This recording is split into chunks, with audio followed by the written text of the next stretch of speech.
let's go. Live from I the might be. apocalypse.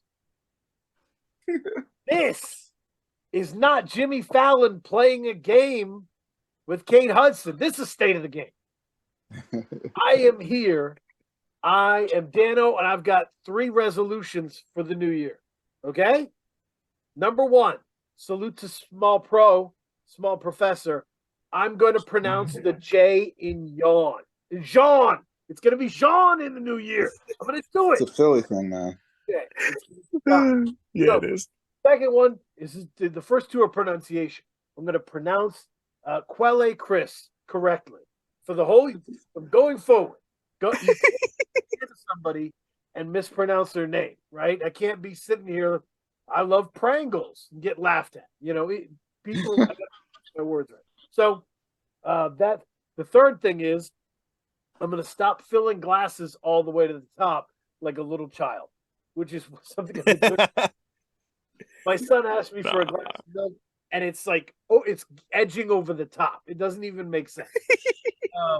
So I'm growing up, and it's great. So, my co-host is here with me, has dried all his tears from the overtime loss with his favorite team, the Los Angeles Lakers. Overtime. Don't say that too loudly, man. Like please don't. Okay, you are my those brothers are starving. Those brothers are starving in this. I'm sorry to hear that. Yeah. You got Lonnie Walker. Don't worry, you got Lonnie Walker.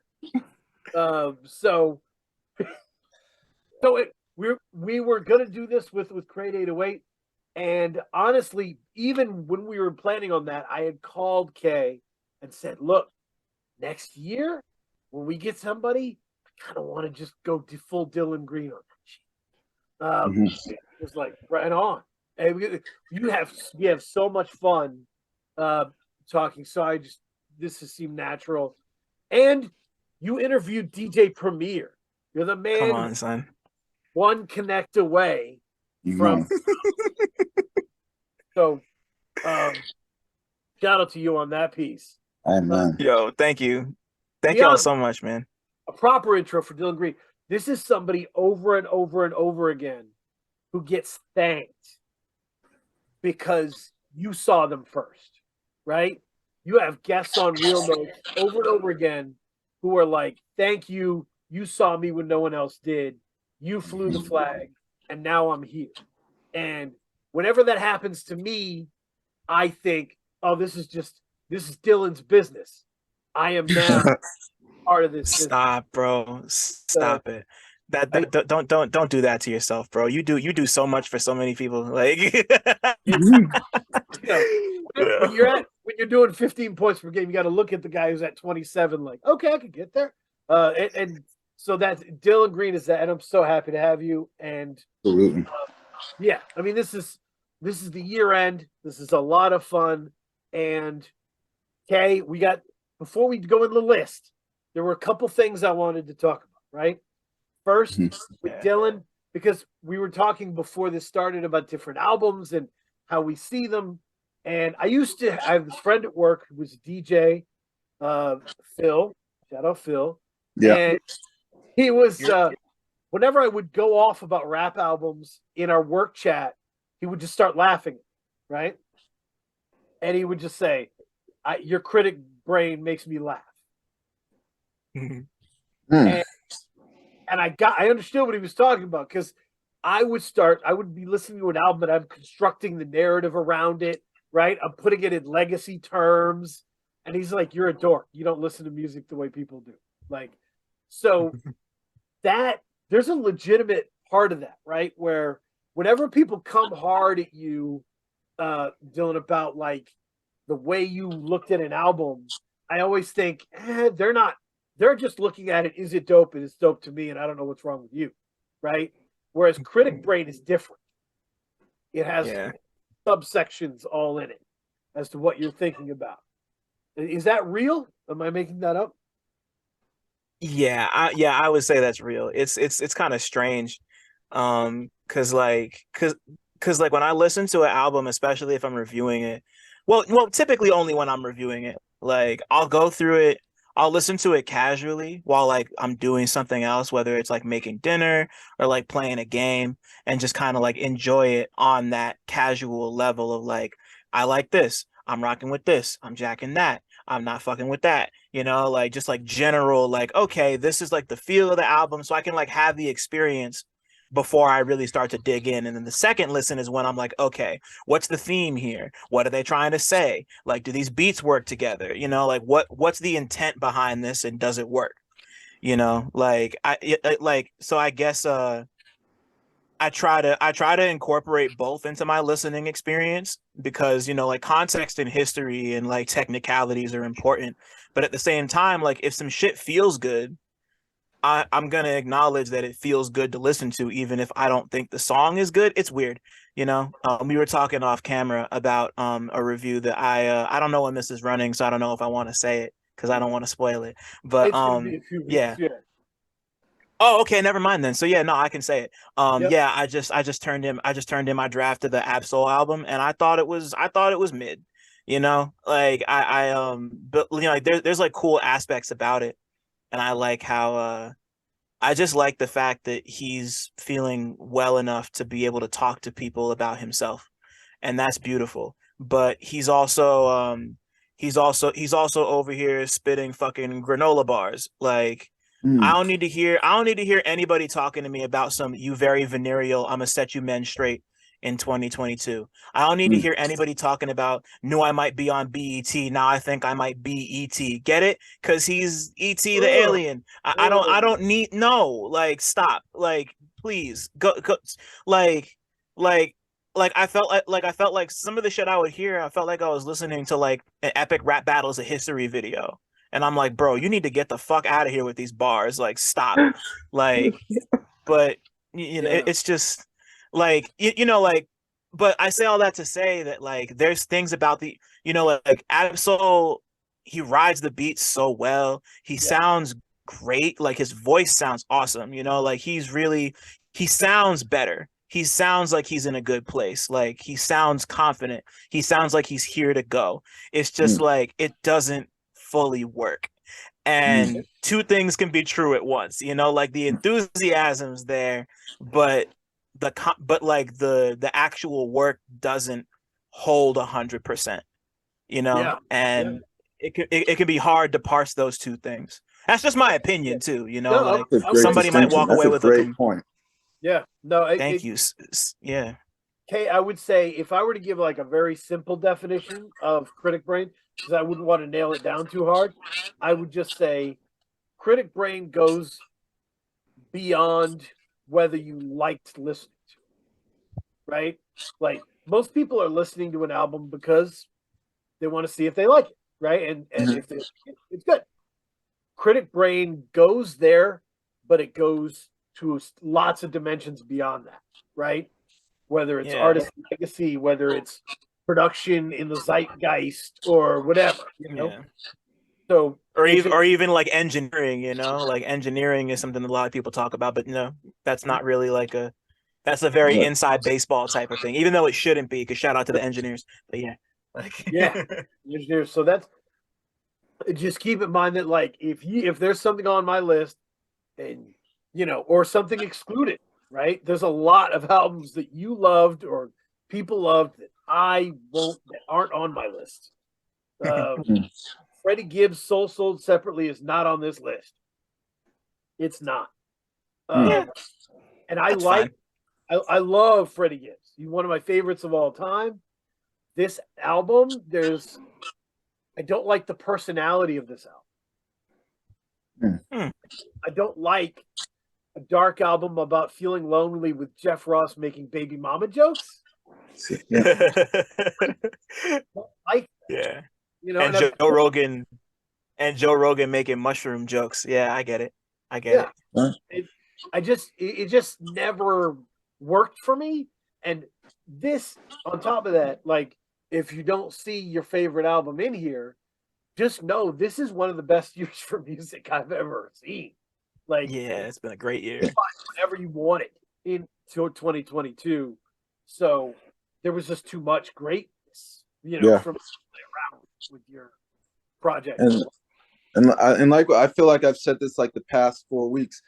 Lists are just reflection of people's values. Just because something is on the list doesn't mean that it's not a high quality work. It's just not something that your particular values, musical values, line up with at this time. Yep. Right. So yeah, Kendrick Lamar is not on this list, so enjoy that too. It's not. Yeah, he doesn't deserve it. He doesn't deserve it. We make basically everybody's got to earn their spot, right? Like people came with heat this year. You've got to earn your spot. I'm not giving Nas a spot for King's Disease 3 when people outworked him. It's just is definitely. So that's just how it is, and there's nothing against anybody, right? Like it's earning your spot. So the other thing is this list is going to change.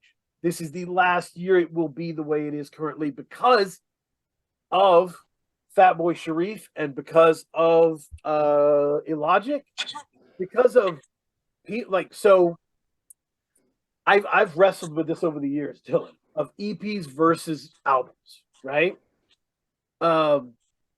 And I've kind of made a rule that like 21 minutes is EP, and above that is an album. Yeah.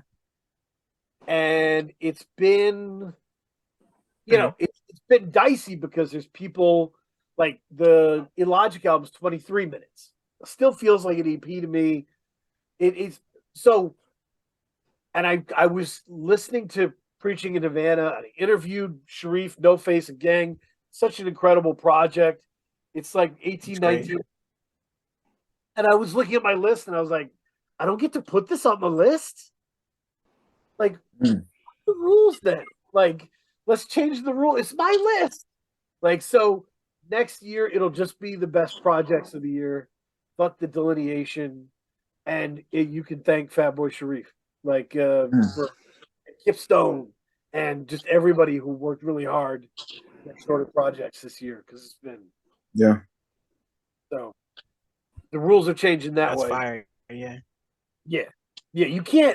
And shout out. Shout out to Sharif and fucking Kip Stone just because like preaching in Havana is great, and I'm already forgetting Kip Stone's projects. The last project's name, but that shit's great too. Like, amazing. I met Kip for the first time in Chicago this summer. He's good people. Shout out to Kip Stone. Love it. Yeah, look up and listen to Kip Stone. I would say, and so it's interesting because there was a lot. There's certainly a lot going on, but I can't let my own rules choke me out. Right, like. I'm in charge of the damn thing. I can change the rules, so that's what I do. Yeah, so that's something I wanted to ask both of you.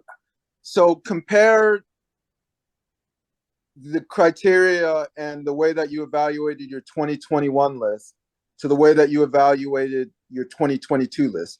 Was there any difference in the way that you approached, aside from the album length or project length? Was there any difference in terms of how you approached and viewed the projects this year as compared to 2021?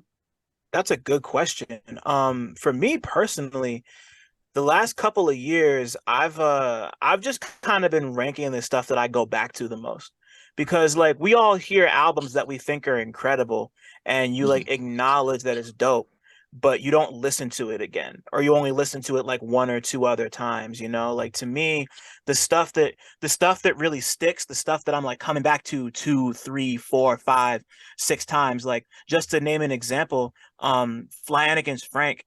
Ooh. Three of my top 5 songs on Spotify this year were from Frank. So like that's easily one of my favorite albums of the year. I listen to that obsessively for like and not just for like the first month. Like I kept coming back to it, like like were there albums this year that I enjoyed more than Frank? Maybe. But were there albums that I listened to more than Frank? not very many, you know, like Mm. yeah, it's like that's just kind of because like that's what helps me sleep at night basically because there's so many things that you miss and you're like, oh, I forgot about this and this, you know, and oh, I didn't get to listen to this and this. It's like life is busy, but Yeah. like the stuff, like the way my list works, I do it based on like the stuff that I kept on returning to, like Flanagan's album, like Red Veil's album, like fucking damn the Woods album, the first one, Ethiops. I Yep, love Church, but Ethiops just Ethiops is like that's like maybe his best album ever, if we're being completely honest. it's um pretty yeah, great. but Yeah. there's more, there's more, but yeah, that's how I approach it anyway. Mm. No, I would say one of the differences I had to make this year because it was so loaded, right?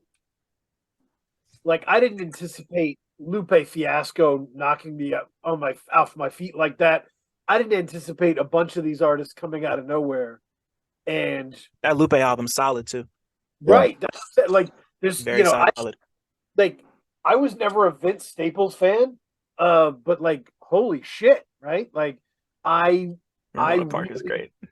I really had to adjust. So basically the adjustment I made, Kay, have less room for repeat albums from great people, right? Like if you released 5 albums this year, they're not all on this list, right? I Mm. can't like I took your best album and put it on the list. Some people have multiples, but it's hard. It's hard to get multiples Yeah. because uh, Yeah. there's a lot of people out there. So that would be my biggest difference because it was just a royal rumble of stuff, you know, and it became a lot to manage, really. Um, Yeah. so yeah, let's go 50 to 45, do a 5 album chunk and talk about it. Let's go. So 50, I was talking about is Mike Shaw, Bo Clean World. Uh, number 49 is JID, The Forever Story. Number 48 is AJ Suede, Oil on Canvas. Mm-hmm. Number 47 is Bobby Arosa, Get on the Other Side. Number 46 is Zilla Rocca and Andrew, Don't Wait for Me to Leave. Number 45 is Def C and Boathouse, For All Debts, Public and Private. So that that was actually 6. Oh well. Anyway, so Shab I talked about is from Montreal, very very young, and I think I started paying attention because of Chung. I love Chung so much. Uh, Chung is part of that collective, and Shab produced a lot of her album, which is on this list. It's 43. Never mind. See You When I Yep. See You. So Shab produced most of that. Craven did some stuff too. These people are connected to Craven, and I just got interested in Shab more and more, and I bought his Bo Clean World before it hit streaming platforms, and I just lived with it, and I love how dexterous he is. I've got a piece coming out on it. See if I can get a line out of there. The yeah, Shab is great producer, great hooks, great singer, and is just it's very interesting. Let's see here, got yeah, I said he's a young artist that is taking from all the timelines to build a legacy and skill set. I can't wait to see it take place. Right, so he does a Buckshot Flow on Buckshot Flow 93, but he and what's the 514? Like that is clearly a nod to like the what's the 411 era Mary kind of stuff back and forth with John. Mm-hmm. But there's also points on there where you can hear like trap inflections in his flow and the doubling ad libs and like he's a combination of everything, and I think he's the way forward. You know, JID, The Forever Story. I'm gonna have to apologize to the acolytes of this album, right? I like this album. It's a 49. Don't get mad at me. This has great stuff. I love the Most Def stars.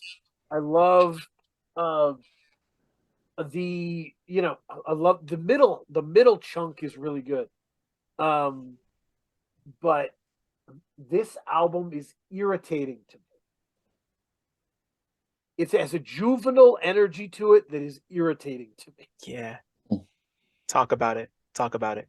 There's a like I love swearing. I swear all the time. It's one of my things. But this is a lot of swearing and a lot of it's very clean. It's a very clean album. It sounds very clean. But the samples are all very recognizable nods to other stuff. And it's a story, right? It's a story of his come up, and it's a story about coming from this kind of aggressive juvenile energy and making yourself a person out of it. So I get it. Don't think I'm missing the story, I know the story. It's just hard to live in that story. It's hard to live in that juvenile energy, brother, sister, and them like world and be like, ugh, this is a lot. And it's 17, 18 songs. It's a long slog. So yeah, and they just added a new one. They added the one that they couldn't get sample clearance to first. With 2007, I think. I reviewed the JIT album for Pitchfork, and I got yelled at for my opinions about it. I also thought it was very, very good, but like people were calling it like a modern classic, like best of the year. I'm like, it's not that.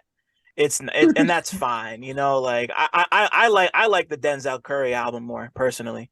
They're both really good projects, but I just think I think the scope, I think irritating and frustrating are good words to describe the JIT album for me personally, because like the scope of the JIT album, like I also get the story, but it just didn't connect. Like I don't know why, but like yeah, the way the album was sequenced just didn't do it for me.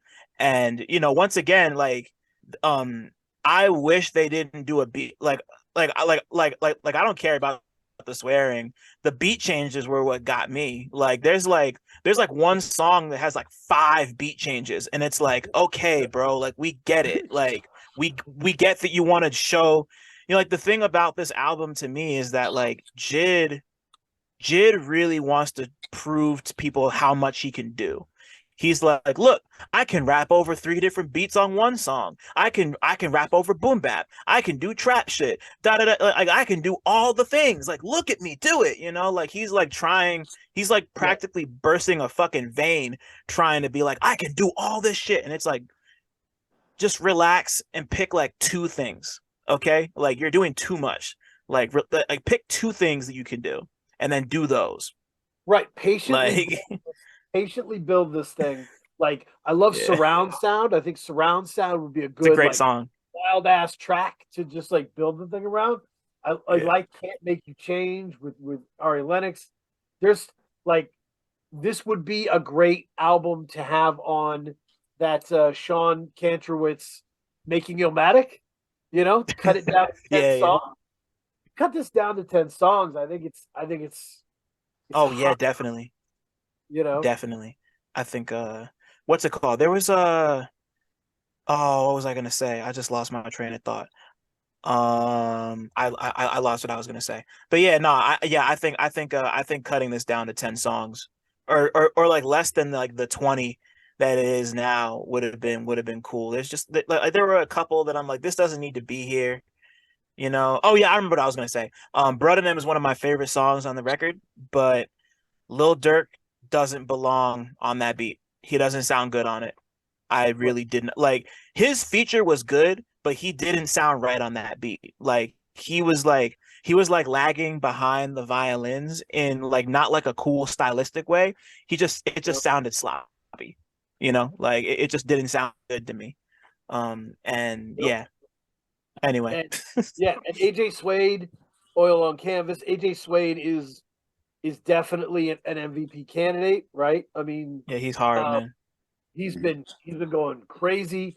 And this one is really kind of perfect. 31 minutes, 36 seconds. Great Zilla verse, great Pink Navel feature. The Wonder with Rich Jones and Blood Money Perez could genuinely be like a big pop song if it wanted to be. Like it is genuinely fun as hell to listen to. And that's the thing about Suede. I was talking to Camel Bucket Hats on a side thing we're doing. We talked about Suede. Suede is a ready to go MC that can click into anything and sound great, which is cool because there's some hardcore MCs that only sound good on a certain kind of beat. There's some artsy MCs that only sound good on a certain kind of beat, and Suede sounds good wherever he wants. So I think that's cool. Yeah. I thought that album was from what I heard of it, I thought Oil on Canvas was really good. I listened to his last one, the latest in the Vader series, and that was really dope. He's different. I like AJ Suede. I just started getting into his music this year. So it's been cool to kind of run through it. Also, you mentioned I didn't want to miss saying anything about Shab, because I was telling you off camera, Dan, like that Shab album is fucking crazy so far. I'm only like 3 4 songs in, but very impressed. I'm definitely about to tap in with him and Chung. I just discovered Chung recently too.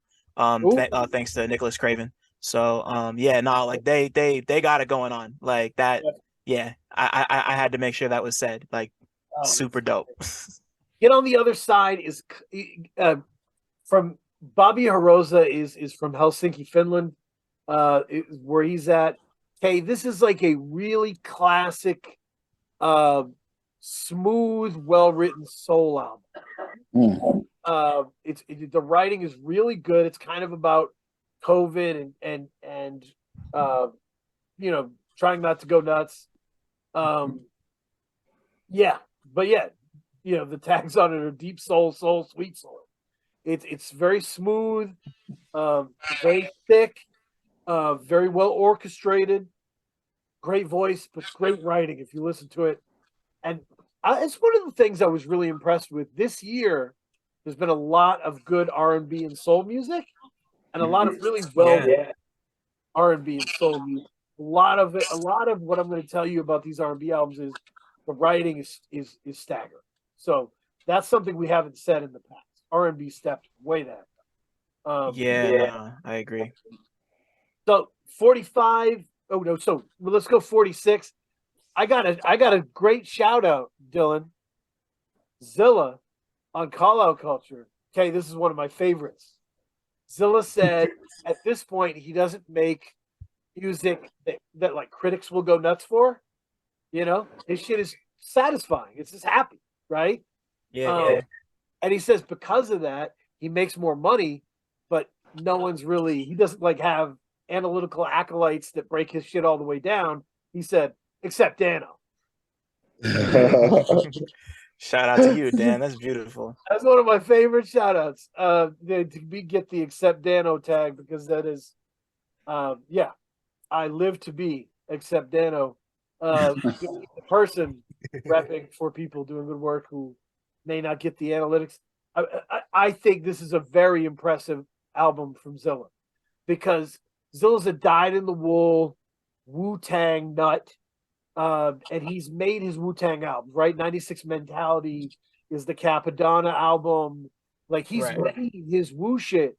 This is not that. He's grown to the point where he can flex and give you a fun summer album where he bars out. And Andrew's production is just beautiful on this. Yeah. Big gushing samples. He wanted to make a fun summer album for his people, for the underground, and it was great. I'm a big fan of it. So yeah. Go ahead. I was just gonna say Draper Papers is a great song. That's my favorite on the Andrew and Zilla project. Yeah, and Zilla man, nuts on Draper Papers. Yeah, like he went nuts. The beat's great. Like that's such a great song. I didn't spend as much time with that one as I did with the Wrecking Crew album. But the shit is solid, and obviously shout out to Zilla. That's the homie. All of them over at Call Out Culture have been hella supportive of me and of us, you know. So shout out to them because those are my people. And that's weird because it can seem like, oh, you're cool with Zilla, so that's why you're putting him on the list. I'm like, no, Zilla's working really fucking hard, and Yeah. he's at his best. Yeah, man. So I got to rep regardless. You know what I mean? Like, Totally, yeah. I got to rep that progress. So, Kay, I know you connected with the Zilla Andrew thing and really enjoyed it as well. Yeah, they're both really talented, really humble guys. Yeah, and I liked that they just had fun. That's what I got. Talking Yeah. from them, both of them together, they were just out there to make a project that was fun. Yep. And flex their skills a little bit, but at the end of the day, they just wanted to make a fun project that they could be proud of. And I think that they did that for sure. Very listenable. Yes. Very listenable. And so the next one, I 45, Def C and Boathouse for all debts, public and private. I love Trapdoor, right? But to study the transition. If you're making music, study the transition from Trapdoor to For All Debts, Public and Private. It's a great lesson. It's a great lesson. So Trapdoor took 7 years, right? Him and Messiah Music put his heart in it. He talked about the criminal justice system. He talked about school system. He talked about his personal shit. It was heavy, right? When you've given something like Trapdoor, you then have to switch. You have to go the other direction. You can't keep gutting yourself. You got to let yourself live. So, For All Debts, Public and Private is his Godzilla album, right? I'm burping this baby and beating you rappers, right? Dunk contest. Like this is the most swag that Def C's had on an album. And to me, it's because of Boathouse. Yeah, I yeah, bro. Boathouse has been going crazy with the beats for years. I just realized that he produced for my homie Kemba at some point. Shout out to Kemba from the Bronx. That's my dude. But Desi and Boathouse, they just sound so beautiful together, man. Yeah. Like they're just like they're clearly having fun, but it's just like they really just stepped it up for the both of each other. Like they're like one of the most perfect duos. I like just in terms of like their synchronicity, like they just fit together. You know, like Summer '06 was one of my most played songs of the year because just because of the way that he flows over the like that beat is crazy. The drums, like the hand drums are so crisp, and at the end of every 4 bars, that little chime, just those little touches, man. It's such a luxurious song, and it's about falling in love for the first time. Right. Just so dope. That album's great. Def C love songs are great. Yeah. And shout out to Def C, shout out to Adam too. He's super fucking crazy. Super crazy. I would say and Solar 5 for doing a lot of good work on For All Debts, Public and Private. And Kay, I was gonna say, in the whole history, Def C has an incredible catalog of music. Like he really does. Go back, discography. I don't think he has a song as stylish, confident, and like car ready as Rossi. I think Rossi might be his swaggiest song of all time. Like that's a crazy song. You could put that song on and people are scrunching faces. That's what Boathouse did for him. Yeah, you need that balance. You need every once in a while you need that song that's going to make people scrunch their face. That's the only way to keep people's attention. Yep. Yeah. Yep. So moving on to the next group here, and like I said, I'm probably still catching flack on some of this stuff. It's gonna be fun. Jesse the Tree at 44, Pigeon Man. Chung at 43, See You When I See You, SZA, SOS, 42, Smino, Love for Rent, 41, Elucid, I Told Bessie at 40. That's 5. So, Pigeon Man, I'll say, you know, this is the little album that could, right? When I first heard it, I just wanted it not to suck because he's New England. He's going to be around here doing shows around me, so I'll be able to see him. And everyone I know in rap loves Jesse the Tree. He's just a super nice guy. So I was like, I hope he's not a super nice guy who sucks at music. Like that's an uncomfortable situation. Yep. And shout out to Sure the is. people. Shout out to the people who are doing that. I see you out. So, but he put out this album. I was like, oh, this is so great. Because the problem with New England hip hop is it's always too much in a direction, right? It's either too dark and underground and anti-Connie or too battle rappy. It's always too one thing, right? Too goofy, And this is so balanced. Mopes does the production, does a great job giving it really lively stuff. It's funny. He has a new video out where they're all like dressed in throwback jerseys with fake mustaches playing basketball. It's very funny. There's lots of cool sports references, but it's very heartfelt. A lot of personal stories. There's a lot of things said about just like taking back masculinity definition so it's not stupid. And that's awesome. Like it's a really well balanced album that's fun as shit with great hooks, a great guest verses, and it just grew on me. I just kept listening to it, so I had to give it a spot. That's tight. I'll say that I didn't get the chance to listen to that one, but just off of that recommendation, that sounds great. But if I had to pick a couple, because you mentioned New England, is Massachusetts a part of New England? I don't remember. Yeah. Yes, it is. Yes, it is. Oh, Okay. yeah. So in that case, I have a couple that I'd like to recommend just off of my own personal list. Cousin Stiz put out a really cool album. I can't remember what it's called, but oh wait, sorry. It's called Just For You. I'm sorry, my fault. Yeah. So it's called Just For You. That was really solid. I enjoyed it. The song Blessings on there. I think it was a single. That shit goes crazy. Michael Christmas and Ricky Felix from the collective Van Buren, they put out a great project called Christmas in 6 that I loved. And shout out to Michael Christmas. That's the homie too. Oh, I love Michael and Christmas. then the Van Buren Collective.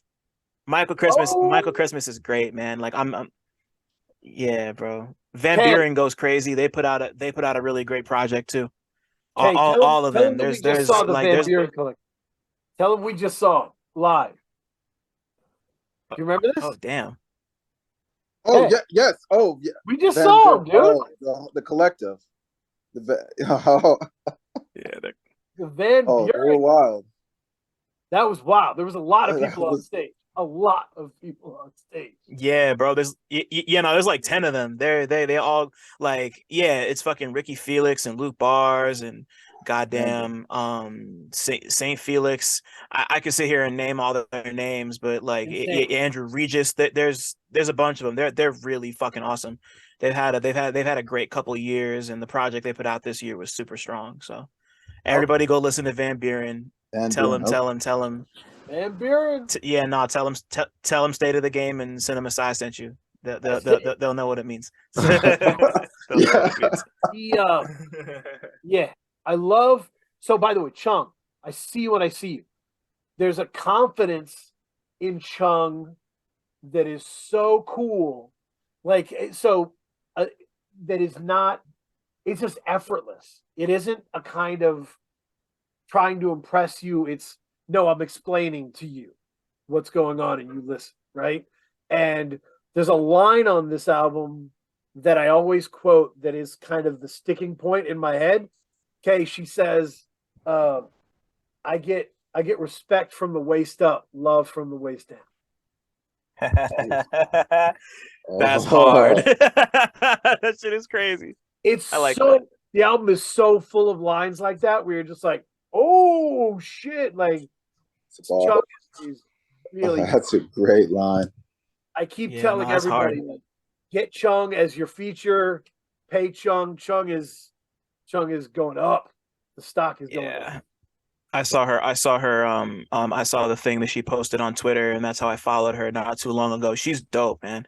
Yeah. I'm really excited to go through her shit because she's just I love her voice too.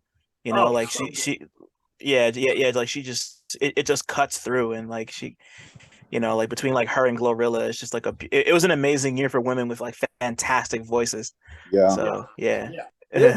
Totally. Yeah, totally. I was so Mm. was it? Oh, the SZA SOS. So Oh yes. what's interesting about SOS, K? I've run it back a few times, right?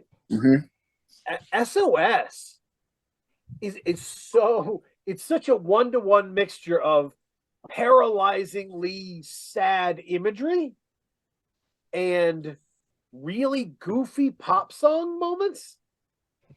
Yeah. Shout out to Ignifier on Twitter, as a subscriber as well to Patreon, said that F2F song is basically an Avril Lavigne song Mm-hmm. structurally, like, and I was like, yeah, kind of is, but That makes yes. yeah, she has these goofy pop moments. When I was playing SZA when my wife walked in, and she was like, "What?" Like because she was, "You're listening to this?" Like it was like, "You seem too cool to listen to something like this." Face, right? But that's half of the album. The other half of the album is like Kill Bill, like, Yeah. so it's a really interesting listen. If I had more time to sit with it, I don't know where it would rank because it's very long and the production isn't always my bag. Mm-hmm. But the writing is she's one of our most important writers. Yeah, bro. SZA's pen has been crazy since even before Control. But like Mm-hmm. I don't know. I don't know if this is like at the level of Control, but it's very, very good. Yeah. Also, Jay Versace got 2 placements on there, and Jay Versace, much like SZA, is Jersey's finest. So shout out to both SZA and Jay Versace, and just like that. Yeah, nah, she's great. Seeing her explore all these different sounds was great, Mm-hmm. and yeah, her pen is just her pen is crazy. I'm excited to spend more time with that too. I only got to listen to it all the way through once because yeah, it's 23 tracks. Like that's a lot of music for anybody. But like the ratio of good to bad, there's no bad songs on it. So shout out to her. No, 41. Yeah. So 41K. I feel like Smino, Love for It. I feel like Smino could get my album of the year anytime you want it. Right. I love listening to Smino. I love the flow. I love all that. It's just that Smino has an inner T-Pain that says really strange, goofy things that are odd occasionally, right? And that'll kind of veer things off course, But Love for Rent is one of my favorites of his since Black Swan, which I think is still his best. Yeah. So it's I think is it long? But it has It's pretty long. It's pretty long. 15 songs, but yeah. Ooh, it's 51 minutes, K. So yes. Wow. But in this album, he was able to kind of take that T-Pain brain and make it work for like songs like Ol Ass Kendrick, right? That's a strange phrase. It's a strange idea. Yeah. Around, but it fucking works, and only Smino could do it. Yeah. Mm. He's got so much sauce, bro. Smino has so much sauce. Like he can make anything sound good, and he's so willing to experiment and just like be all over the place. Which is like, I love his voice, and I love the production he chooses. And this like feels like because like the last Smino project kind of felt like a little more like an R&B album as opposed to a rap album, which isn't a problem. It was still good, but like this is like he's like rapping again on this shit. Like, and the song with Doechii and Fat Man Scoop is one of my favorites. That shit went so crazy. Like hearing Fat Man Scoop on an album in 2022 made me smile, you know? So shout out to him just for that. And it That was feels beautiful. like you could do that. Smino can do that. Smino can just throw Corey Henry and Raven Lene together. Like, yeah, okay. Yeah. It's just, everything fits because, like you said, it is the sauce. Yeah, Blue Billy is one of my favorites of the year. Blue Billy's a great song, yeah. If you're sitting here shaking your fist like I'm better lyricist than Smino, maybe you are, but the sauce, check your sauce. Yeah, it's the flows, man. Like the way he flows on these songs, like he just it doesn't matter what he's saying half the time. It just sounds good. Like Yeah. he's like scat man, you Right. know, like it's weird, but I love that about him. Like Right. there are some people where it doesn't matter what they're saying, it's just how they're saying it. Like he could say whatever the fuck he wanted and it would sound great. Like Yep. So so shout out to him for that. 40 is I Told Bessie with Elucid. Yay. And I think the Backwoods Acolytes will take issue with this because Elucid's one of the best MCs I think ever, right? He's earned a spot amongst my top. But when I say this, like when I say one of the best MCs ever, people are like, he's not top 5. I'm like, no. I have a Google Doc that goes 140 deep of best MC. And I keep adding people and keep doing stuff. So I have a lot of people added on there. Elucid is very high in my impression of that. So he's earned his spot. This album is only at 40 because I don't feel like the songs transition into each other well. I feel like That's fair. these beats are so experimental and so jagged that they don't always fit, that it's clunky. It's a clunky transition from song to song. So you evaluated it on the technical aspects of album making. I think it was similar to what Dylan was saying. It's kind of you go on the ride, right? Mm-hmm. And if the ride was bumpy, you get out of there and your back hurts, And I got off the ride like, damn, I love that stuff at the end, but there was a lot of strange stuff going on, and so it wasn't my most coherent, cohesive, Elucid project, But it has some of his best songs. I feel it. Yeah. Yeah, man. Spelling is great. Nostrand is great. Betamax is one of my favorite songs of the year. Yeah. Yeah, man. He's just like he's somebody else who like not like Smino in the sense where like it doesn't matter what he's saying, but he's just got like that voice that's just like he's got like that alt rap swag. He's got like that alt rap sauce. Like he's got like the he's got the sauce. He's got the sauce that you can only buy at that one store in that random town you never go to again. And you're like, you want to hold on to that sauce for as long as you can because you know you're not gonna get it until you go back next year, type shit. Like that's Elucid to me. And I think Bessie is I don't know where it ranks in my personal like Elucid ranking, but I know that it's great and I revisited it quite a bit. So, just yeah. If Elucid is watching or listening, I only have one thing to say. Because he was a guest and it was great. I only have one thing to say. I would say don't give up on being randomly horny in verses, right? I know people are talking about it. People are tweeting at you. You're probably hearing a lot about it. Suck my dick and call me beautiful and all this stuff. But don't give up on it. I think it's amazing. I think it's the most important thing Elucid did in 2022 was be everybody's favorite artistic alt rapper and be publicly horny in a way that was not like mean, that was not abusive, but was just like clear, concise, and truthful. And it was like, yeah, you can be artistic and horny. It's cool. It's okay. Yeah, my man said black pussy is the world's first religion. Like that's such a crazy opener, bro. That's so wild. It's awesome. It's awesome. Like, You know, he gets your attention. He knows how to get your attention. It should be studied.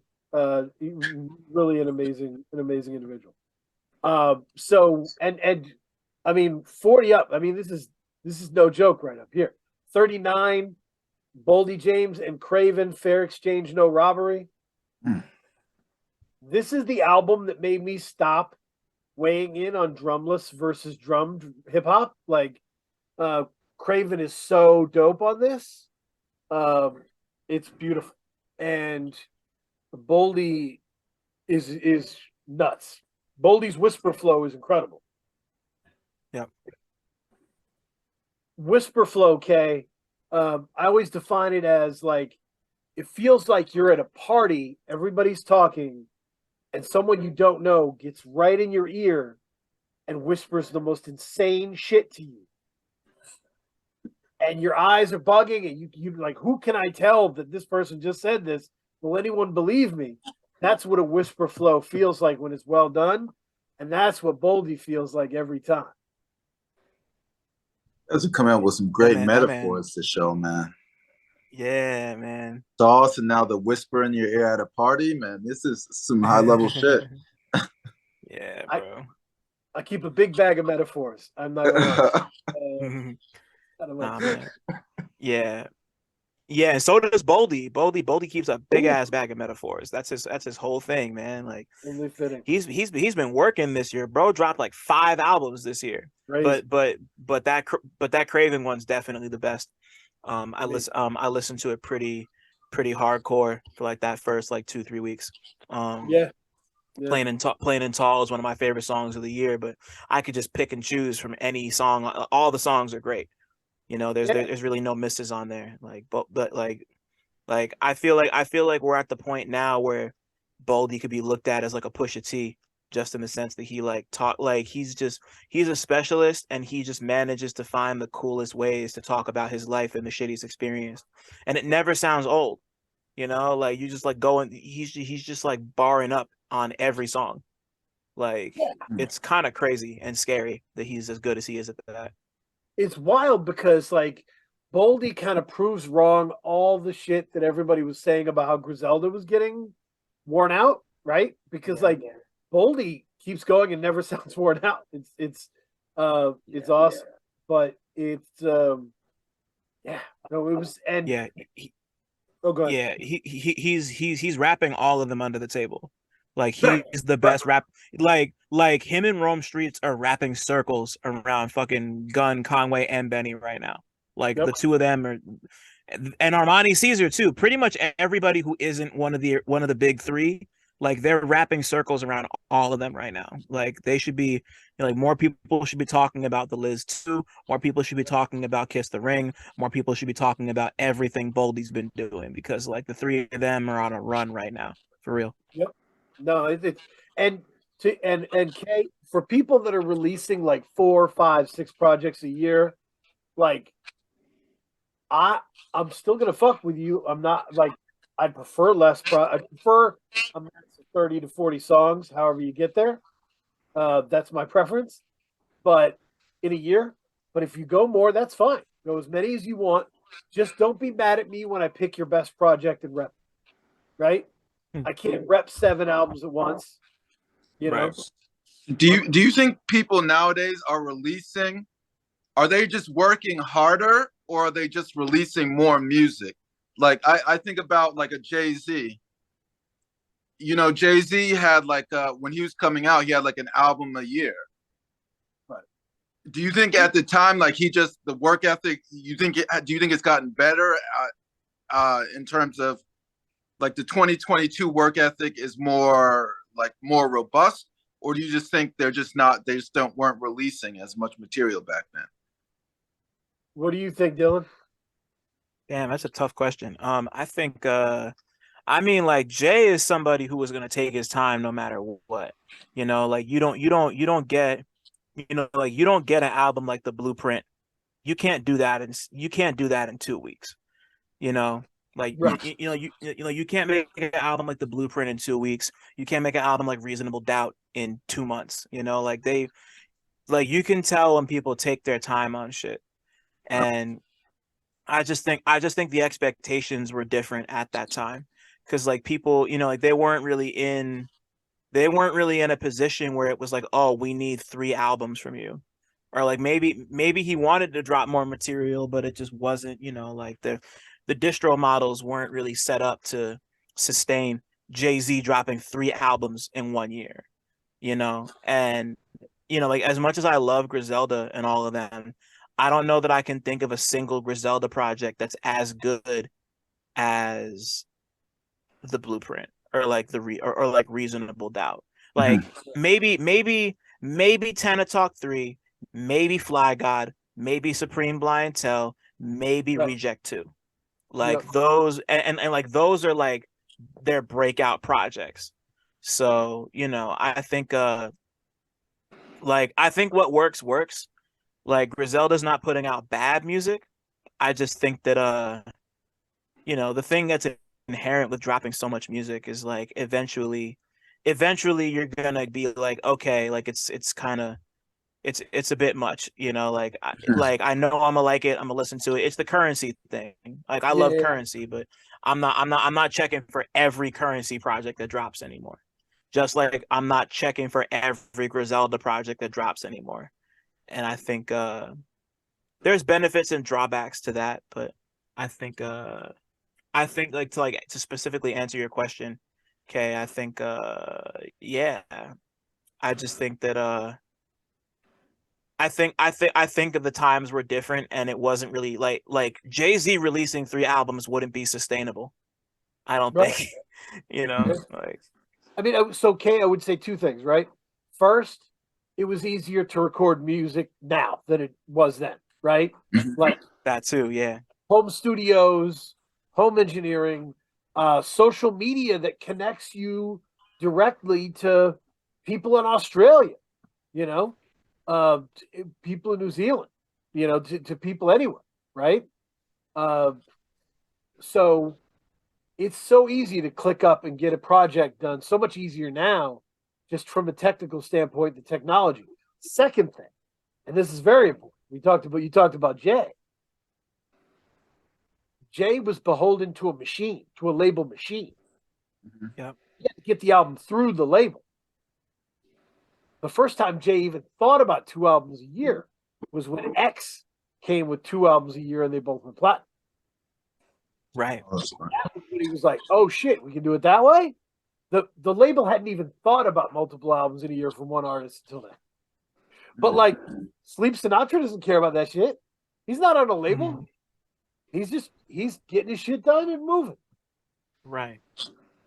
So it's just easier to do things because the label system died and the technology improved, right? So you can just keep it pushing. But with that power comes responsibility, right? Yeah. Yeah, it doesn't mean you should. Yep. So Do you, go ahead. I was gonna say, do you think my last question is, do you think are 2 albums worth more than one great one? Not inherently. No. Mm.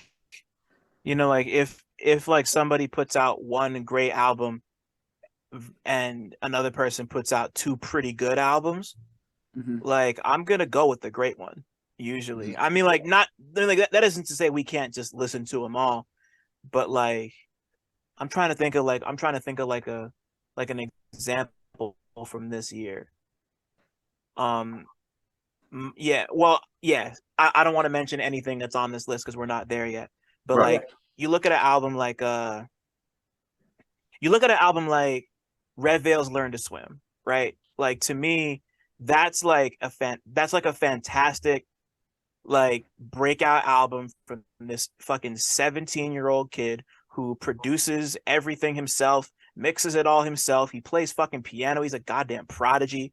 Like he just, you know, you look at that and the way that he managed to put that together, and then you look at like to me, like that's like a great album. Like that's something that drops, you spend time with it and you like live with it, and that like becomes the soundtrack to your life type shit. And then you look at like, but then again, artists like Woods, who puts out, you know, he put out 2 albums this year and both those albums are great. Yeah. You know, like if you know, like if you're talented and lucky enough to be dropping 2 great albums back to back, fire, do it. You know, like I don't, but you know, like not everyone's equipped to do that. Not everyone needs to drop 2 albums in a year. Like not everyone needs to go the Griselda route, the Currency route, the DMX route. Like you could just drop one project, let people eat off that, and then figure out your next moves. Like don't let these people pressure you. Like you're the one making the music. If they like your shit enough, and it works, they'll be around, you know. That's just me though. You should know how the projects lead into each other, right? If you've got 2 projects on deck, one of them is like with another rapper and it's pretty cool. The other one is your masterpiece. Hold your masterpiece. Lead with the collab, right? And that like, organize your year, right? Organize your year. That's all. And however you want to organize it, it depends on the projects, depends on what you're doing, but organize your year. So number 38, Rich Jones, Iceberg Theory, Smoke Detector. Love that album.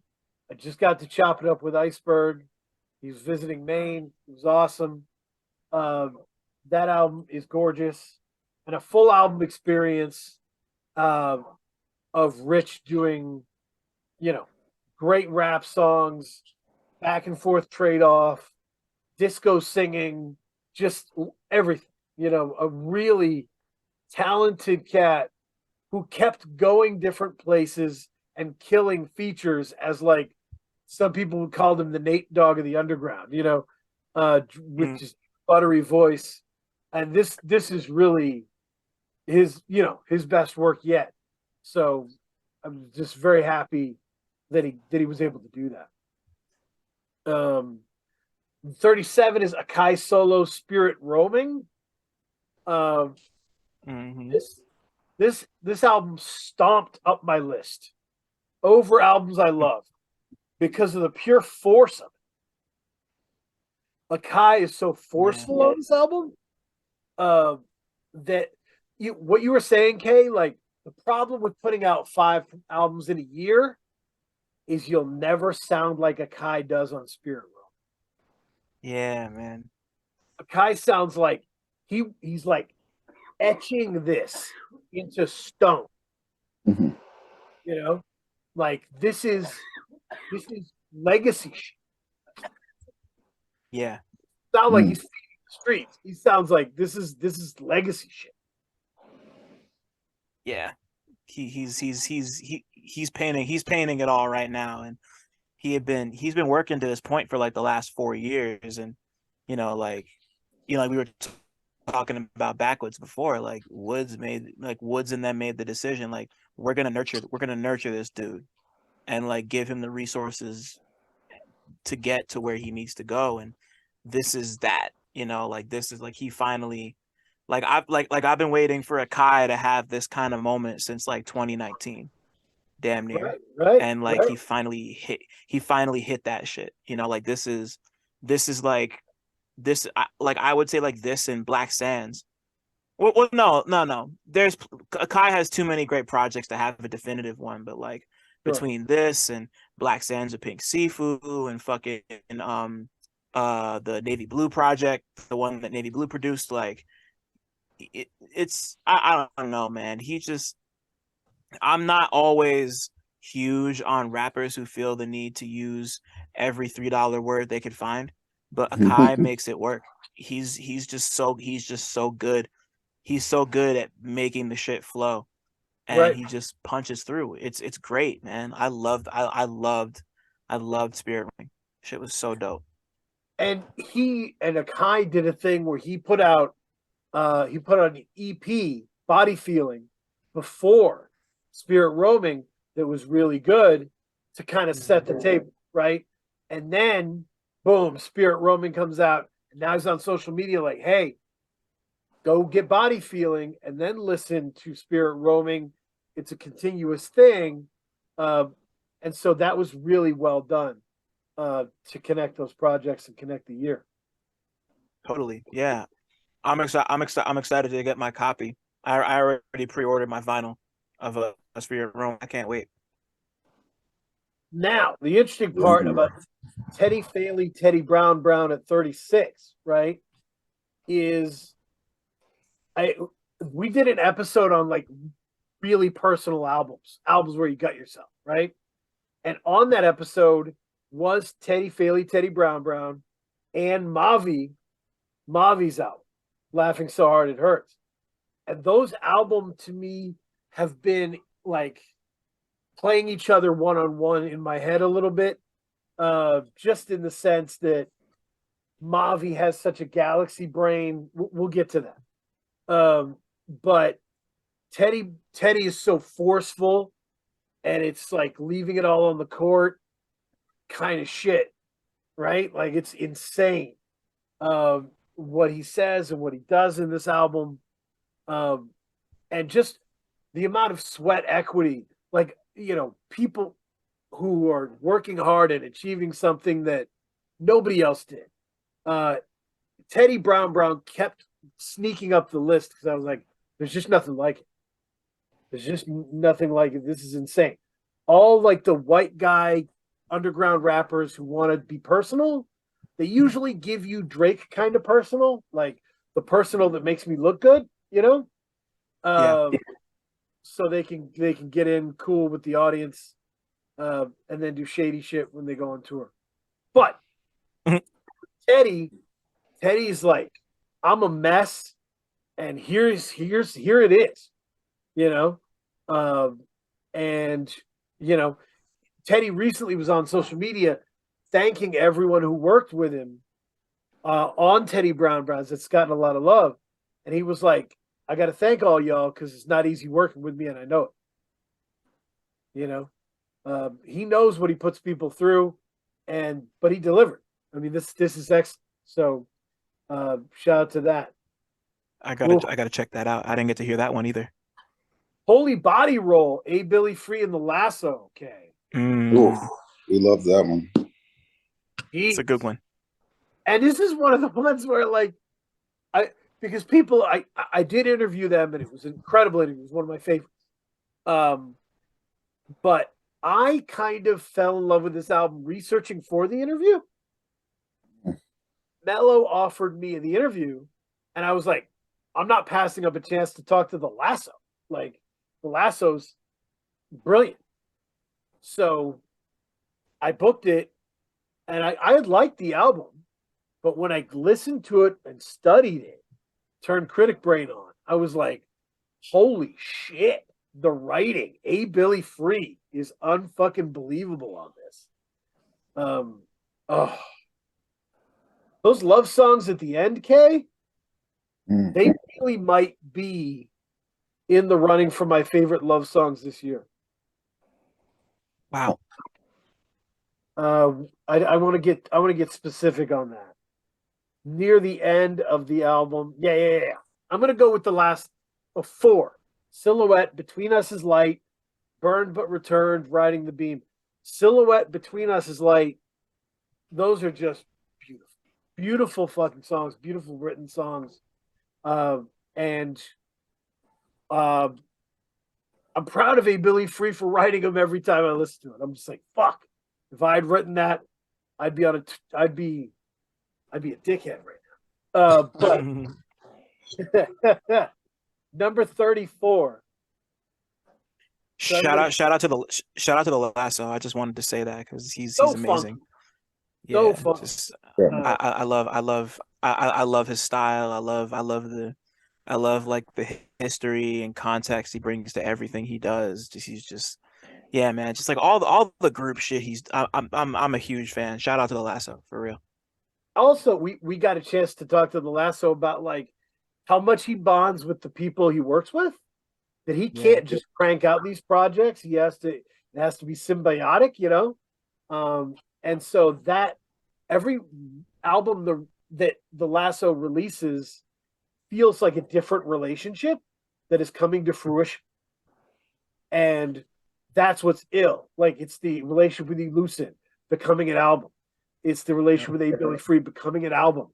And maybe there'll be a follow-up, maybe there won't be, whatever. You know, like that relationship exists and that's album commemorates it. That's really dope. It's really organic. So 34 is Raw Extractions by Luca. I really want Luca to play Boldy James in Scrabble. I think that would be That's funny. But so, and Kay, how wild was it when we interviewed Luca? When Luca started asking us follow-up questions from when we talked about his album last. I mean, he's one that he's plugged in. You can tell that he's plugged in. He's humble, and I like him because whatever is going to allow him to grow, he's going to take in, and he's not only going to take it in, but he's going to apply it. Yeah. And those guys, like people that are that humble, like the sky's the limit for them. Yeah, Dylan, I kind of influenced the song Flight Club on Raw Extractions. You think so? What happened there? He told me. So Damn. So last year, one of the things I said about Luca, this is an old philosophy quote, right? That like some philosophers write from the clouds. You know, they're dropping new ideas on the people. Some philosophers come from the ground with practical ideology that people can use. Like Marx wanted to come from the ground, right? And I said, Luca comes from the clouds. Luca's an omniscient narrator, right? Luca doesn't want to be your buddy, the everyman MC, right? He wants to come from the clouds and guide the journey. And he heard that, and that's what influenced Flight Club as the notion for that. Hearing him say that was like, wow, that's cool. Someone that dope. That's hard. Yeah. Some shit that I made up. Yeah. That's It's beautiful, man. I love that. Yeah. And so Raw Extractions is wordy as fuck. It's long as fuck. It has a 9-minute posse cut. It basically flips the bird at all the supposed rules of making music this year. And that's why it works. It's because you need that shit in rap. You need someone to come and do what nobody. So, but I'm gonna get to your guy, Mavi, laughing so hard it hurts. 33. Hey. What a Real Notes interview. Love that. Thank you. So I was gonna say, here's my thing on Mavi, right? And you know Mavi better than I do. Mavi's got a loyal following. I don't consider myself a staunch Mavi head, but this shit was undeniable, right? This is man. Beautiful album. My thing about what makes Laughing So Hard It Hurts special is, and I'm going to go Donald Goines on this. Okay? Let's go. Black Man's Justice. Oh, no, sorry. White Man's Justice, Black Man's Grief. Great book, prison book that Donald Goines did. There's a part in there, and I learned from Goines as a writer. Goines taught me a lot as a writer. And there's a scene where a prison guard is abusing a black prisoner and being racist. And it's terrible, and it's a scene that terrorizes the reader. But Goines immediately flips the perspective from writing about that prisoner's life to writing about the prison guard's life. and explaining why that prison guard is doing what he's doing. And it makes the book deeper, 10 times deeper, right? Goins didn't write characters that he didn't give a life to, emotional, right? That's Mavi's pen on this album. Mavi's pen, like, gives you his reasoning for his walking through these relationships, but then pivots and gives you the relationship of the person he's talking to and their perspective, and it makes the scene sing. That's yeah. Yeah, and it just happens so organically too. Like he's just like listening to stuff like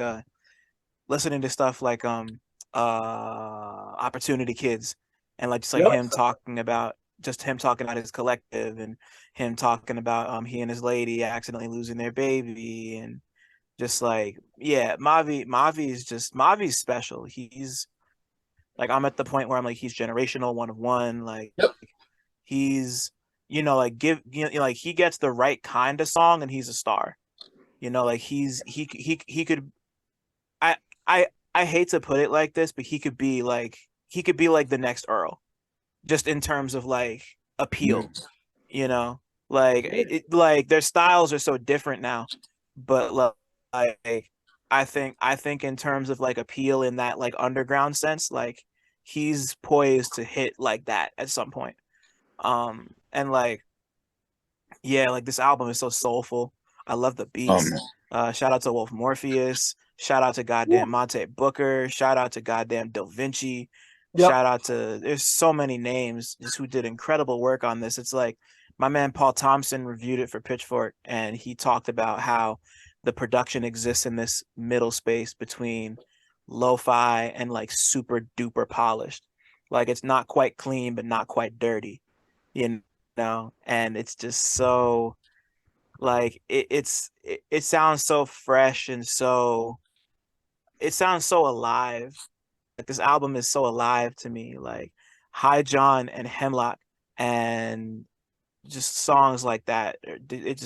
I just saw Mavi live last week. He played a show in Brooklyn, and like you could tell that he's just like happy to be alive. And his music like the thing his music tells me is like, I'm happy to be here. He's just, I could talk about Mavi all day. That's the little homie. He's fantastic. Yes. I don't even know what else to say. To give some Mavi bullet points here, a shorter version of my Goins thing would just be super powered emotional intelligence, right? Super powered emotional intelligence that is Starling, right? It's not like buses blow up on this album, right? This is just him doing regular human shit, but he makes you connect to it. And I think that's maybe like somebody like Navy Blue would feel like somebody who is able to do that as well. But this is a level that is special because, as you said, baking soda gets ugly, right? It's like as a beat, right? It's a different structure, and he rises to the occasion. I love for him to push himself, but I still think the stamp of greatness for me on this album is Known Unknowns, 53 seconds, and an incredible song with incredible story in 53 seconds that just takes my breath away every time. I think the world of it. Yeah, he's special, man. I'm so serious. He's special. Yeah. Yeah. And so 32 really snuck up on me. I think it might have been a Pitchfork thing where I was like, I guess I'll check that out. Amira Idira, An Orange Colored Day. There's so many different styles that are at play on the album. Straight R&B, more towards reggae. There's kind of an Ethiopian gospel feel to a lot of stuff, but the writing is very unique and very beautiful. Okay, there's a song that is beautifully sung about not being able to buy drugs because you bought your mom flowers. That's the kind of image where you're just like, you stops you in your tracks. You're like, wow, okay, this is interesting. And I love this album. It always keeps me engaged because of that worldview and that voice. The songs are just really well organized and structured, and there's so much variation, and it's really beautiful. Yeah. Have you had a chance to hear that one, Dylan? No, actually, I haven't. I know who she is, but I haven't had the chance to. Yeah, there's quite a few on here that I didn't get the chance to listen to, That's cool, man. That's unfortunately. cool. Yeah. But like but like you're not the only person that I've heard recommend it. So, No. yeah, nah, and just off of your description, it sounds like something I'd love. So I can't wait Yeah. to check it out. No, it's Yeah. like we said, it's a great year for women and a great year for women developing interesting perspectives and commanding rooms um and this is a beautiful moment for that for me. Teller Banks, Ed Glorious, The I and I, number 31. Yeah. This kind of stands in for how much incredible music he Mhm. gave us. Um, you know, the if I had a stand-in for this, it would be the Real Skullface, which I absolutely adore. But it's only available through Bandcamp for like $100. Um, and Right. but he actually sings the whole. He sings, and it's a beautiful, like it's not a soul album. It's an R&B album with like auto tune, but very fun songs. He was like, I wanted to make music I could dance with my son to. You know, I wanted to make music that I could enjoy with my family. You know, shit can't all be pain all the Yeah. time. So it was a real beautiful record. But the I and I is definitely a lot of the pain. But great flows, crazy. You know, he does a Busta interpolation that's ill. Yeah, I love Teller Banks, and um, the come up is incredible. And since I started repping Teller Banks ceaselessly, uh, I mean, I've just been watching his come up, and the numbers, the Spotify numbers are insane compared to where they used to be. I certainly didn't do that, but I'm so happy to be along for the ride. Uh, Yeah. Shout out. yeah. Sure. Uh, 30 is Andrew. The rain knows what it's doing. Did our theme song. I talked about this one a lot in the mid year. Just it. Andrew's a really dope producer who finds the biggest, you know, the biggest soul you can and gets it. You know, he's not just Yeah. pulling the same Harold Melvin and the Blue Note sample and flipping it. He's finding interesting ways with it. He's got a signature sound. He's great with hooks um, and melodies. So yeah, I'm excited. I love this album. Yeah. Yeah. Uh, Hard. yeah. We've talked about them before. Mighty Cannons, Mighty Healthy and Ace Cannons. This is great for the old heads because this is a big, loud, noisy Wu-Tang album that kicks ass. I 100% of the old heads I sent it to love it. 100%. So Mhm. if you wish Wu-Tang was better right now, this is the album. Yeah, like I said, big and noisy, and I was being and Mighty Healthy lives to be anti-drumless and like go big drums. Yep. And I was listening to it today, and I was like so impressed with Ace Cannon, who's just a super dope introverted cat, and he has to rap hard as fuck over these loud beats that have all this weird shit thrown in it, like layers of noise. Uh, and he has to rise above that noise, you know, Pete Townsend in the Who style. But yeah, it's Yeah. awesome. It's awesome. Yeah. Shit is tight. I like Yeah. that. Yeah. No. I found that album pretty recently, and I really fuck with it. It's great. Ace Cannons is so dope. Ace Cannons' debut album was dope, but I remember going, it's a little long, and I wish it was trimmed and edited a little bit. This kid could be huge. And I call everybody a kid now because I'm really old. I'm like an old baseball announcer. But yeah, Ace is, and then Mighty Healthy was like, I'm doing a 30-minute album. That's it. It's going to be 30, and that's it. And he achieved it. This is beautiful, and I'm so happy for the future for both of these cats. Kay, on our mid-year show, we talked about Coffee Gifted, right? Yes. And I remember joking that it was NPR reggae. They're wilding. And it was funny because I went to Belize and then went to a resort in Belize for part of the time. And all they played was the most like watered down generic reggae. It was like they really went full Bob Marley greatest hits and just rocked with it like a lot of the time. Coffee is the only shit that was like, oh, this is good. But it was funny. Coffee was in that mix. So yeah. Oh.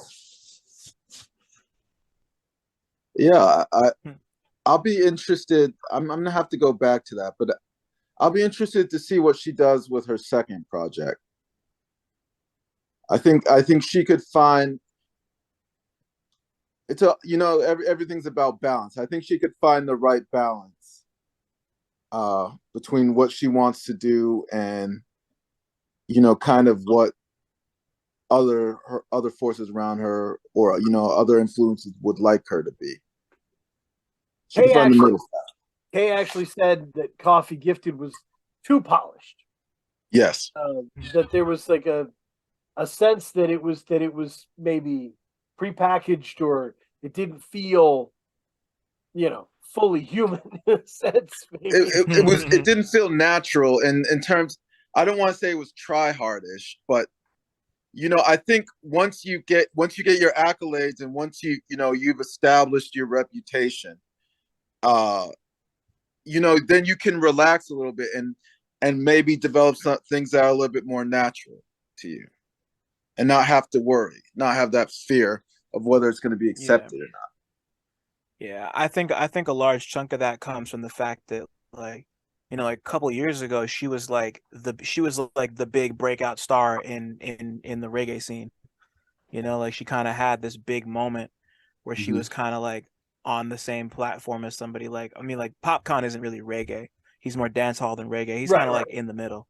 Yeah. But like, like she kind of had that moment. So, there were definitely like I enjoyed this album because I enjoy everything Coffee does. Toast is one of the best songs I've heard in the last like 4 or 5 years. It goes every time.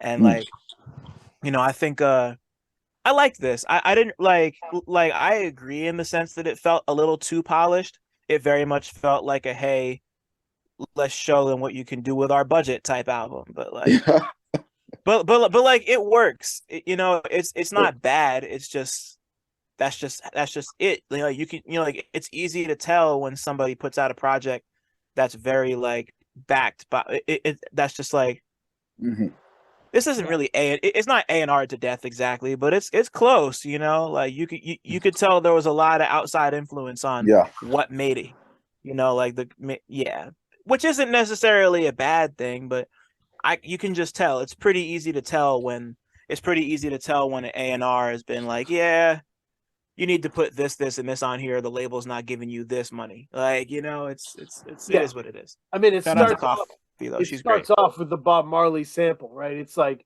really in your face in that sense. Very on the nose, yeah. Right. But honestly, Kay, that's why I kept coming back to it. That's why it never fell off the list. It's an album that wears its heart on its sleeve in a really interesting way. In the writing, in the meaning of the songs, they're about hope and they're about like overcoming stuff, and it's really kind of interesting because we live in a very dark landscape of what people are writing about, and really, some sunshine in there. So it kept coming.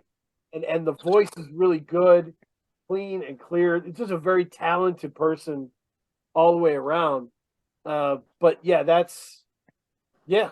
I always kept coming back to it. I listened to it a ton.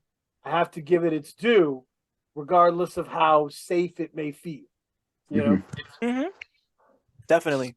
Yeah, Yeah. it's an interesting time to be a reggae artist right now because reggae in general is very much like about positivity and good vibes and hope and faith and belief and overcoming shit, like you said. Like that's what reggae is. Right. So, like it'd be weird if that wasn't there, Yeah. So, I think she kind of fits that mold really well. Yep. I just hope that I just hope she doesn't get swallowed by the machine. That's all. Yep. But I think she's gonna be. I think she's gonna be cool. And I think all of us fear that and hope that it doesn't happen. That is Yeah. the case of coffee.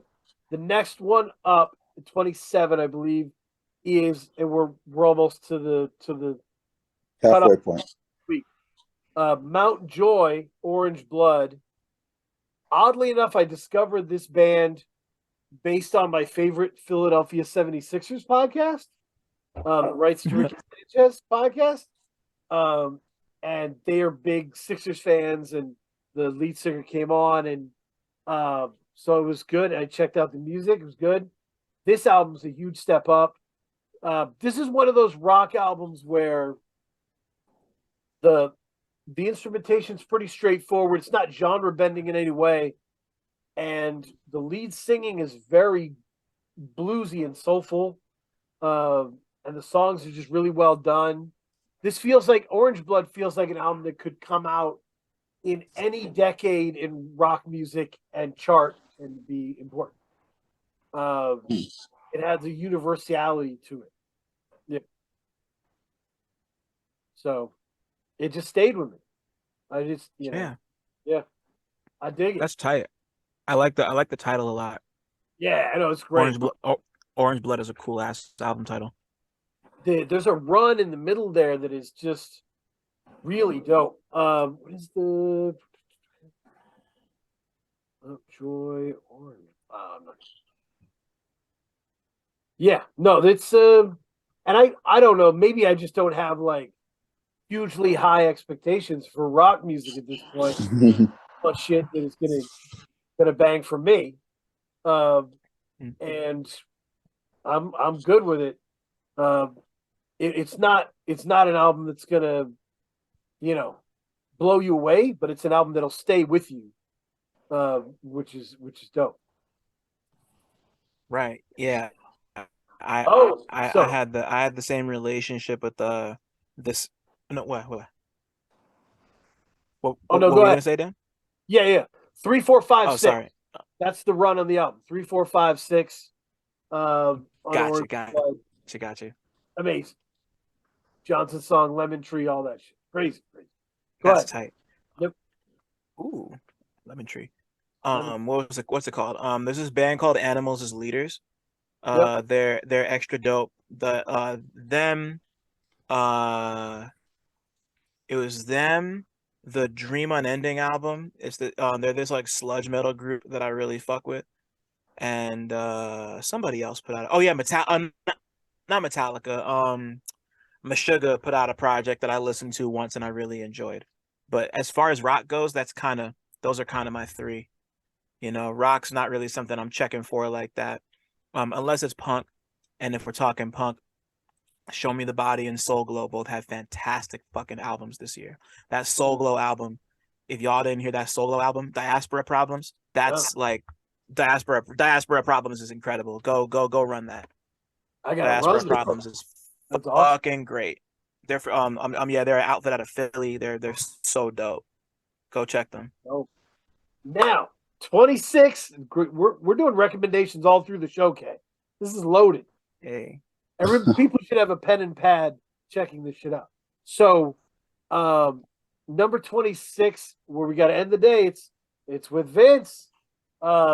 So Vince Staples, it's really an important variable of this year, Kay.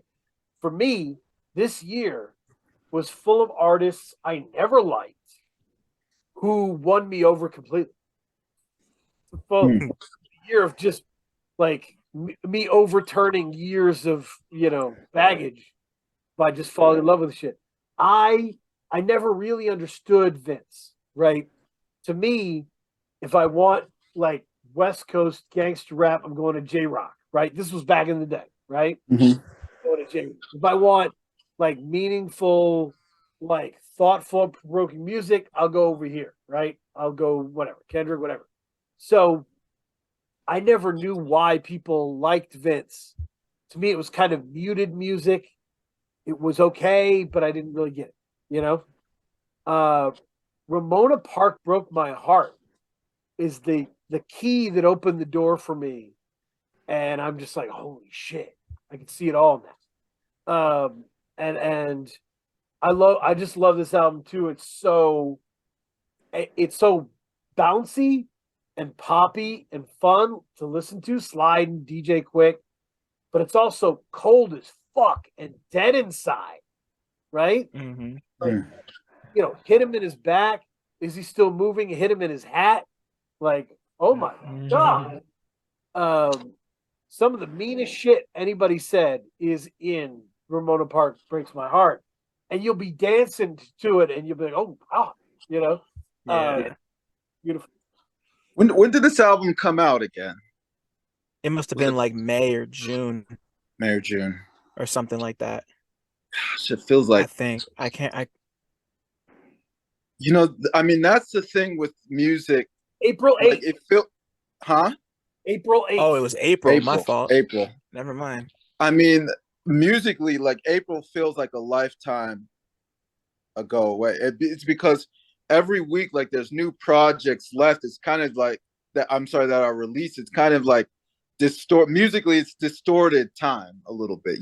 Like Definitely. to me, like this was. I think like if this album was released in like we'll go 2012, 2012, Mm-hmm. same time, this probably would have been an album of the year for me, in my opinion. Oh, yeah.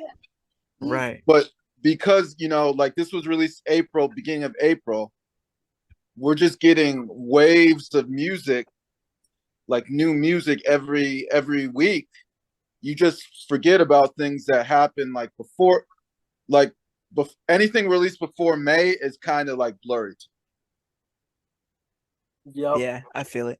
I feel it. Yeah, like when this first Cards in the Table, I'm a huge Vince Staples fan. I've been a huge Vince Staples fan since Shine Cold Chain 2, like since like he first started blowing. So like I've been there for every project since then. The Mac Miller produced joint. I've been there for Summertime '06. That's a classic to me. Big Fish Theory, classic to me. The self-titled album he put out last year was great. I actually thought it was pretty underrated. People didn't seem to like it. I don't get that. I thought it was fucking fantastic.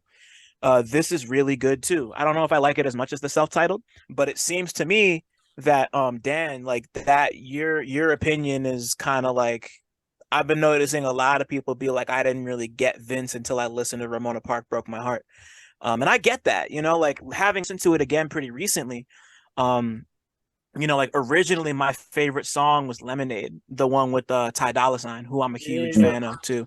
Yeah. But like I just like you want to talk about like danceable shit that'll make you cry in the club, like Lemonade is that, And Right. like like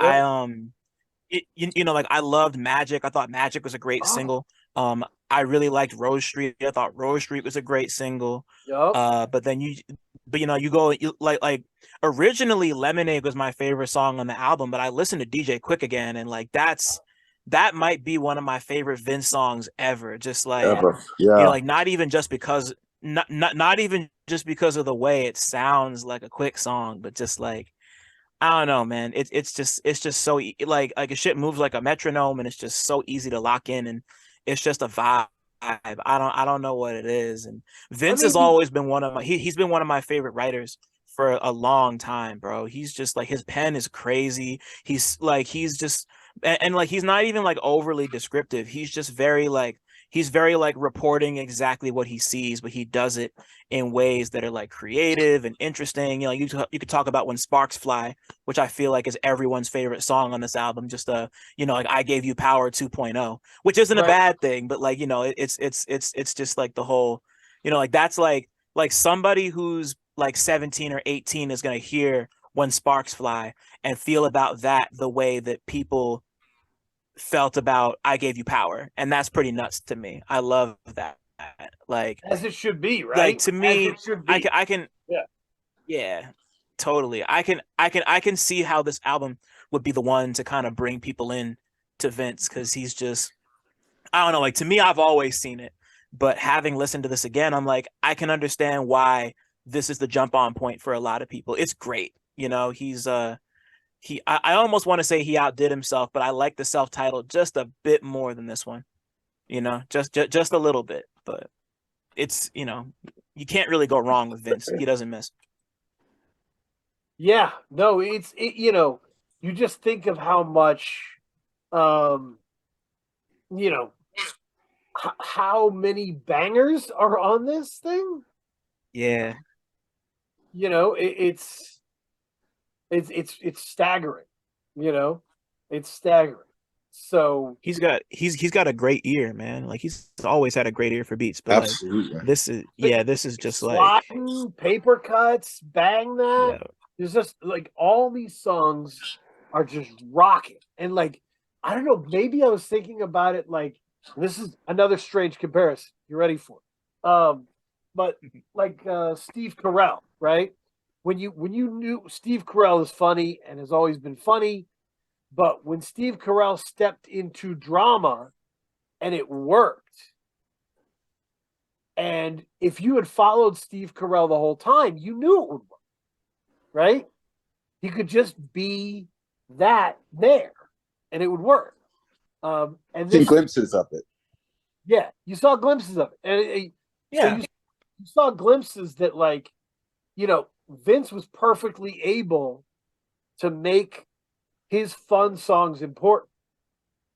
He just needed to focus on that, and like, this is his big screen deal. It doesn't mean it's his best album, but it is the key that opens the door. It's a key album for me because I'm going to be able to go back to FM and to all this stuff and get it yeah, because I man. now understand the deal. I'd be really interested to see. I'd be really interested to see how you react to Summertime '06 after listening to this because this almost feels like a this feels like a more ambitious version of Summertime '06 to me. Oh, I cool. noticed I noticed a lot of parallels, like really mostly in terms of production and yeah, in terms of writing too. But like there were like a lot of, I would be like comparing and contrasting songs. Like there's a song on here that reminded me a lot of Northside Long Beach a lot. This North, there we go, that's what it's called. But Oh, yeah, yeah, no, yeah. I'm always, which by the way, that's the North is the only song that Vince has that's been certified anything. I think it went gold a couple of years ago. He none of his songs have ever gone gold or platinum. No albums have ever gone gold or platinum. But that's like the, to many people, I think North is the Vince Staples song, and Yeah, that's, but yeah, Yeah, it's a great song too. Like that shit, like, that's awesome. yeah, like every time me and my partner get to go see Vince play a show, like everyone always goes crazy when North comes on. It's the best. And That or Blue this is Suede. going to be Blue a Suede goes. Ramona Park is a great album for live songs, right? Like Yeah, he's definitely pumped up his live show with a bunch of cool songs that he'll be able to do. So I I am right. now officially on board. Shout out to Zilla Rocca. Zilla Rocca went to Oakland and texted me. All I'm listening to right now is Buddy and Ramona Park. And you know, I was like, all right, I'm gonna check it out. Shout out to Buddy too. Buddy put out a yeah. really good album. I interviewed him this year. He's good people. I like Buddy. And so yeah, this was it's a great year for the West. The West was clicking. Yeah, definitely. Yeah, So, I'm yeah, happy for them, man. They deserve it. they deserve it. When the West is strong, uh, and when Memphis is strong, I feel like we're in good shape. Yeah. Yeah. Say nothing of New York doing great work. But anyway, Right. so we should transition to recommendation corner if nobody has any other thoughts for this section. We'll do the next section next week. Let's go. Yeah. Let me So give recommendation me corner. yeah. Oh, Sorry. I didn't mean to cut you off. I'm sorry. no. It's so good. We're like, Kay, I was gonna say the funny story here. I found a country album that scares my wife. Oh Oh, shit. okay. So, and I thought she'd love it. So, Melissa Carper, Ramblin' Soul, which it's a really dope album, really well written. Put it on. I pulled up a YouTube clip, and my wife was like, "What is happening with her voice? Her voice sounds really old timey. She said it sounds like it's coming out of a gramophone, you know."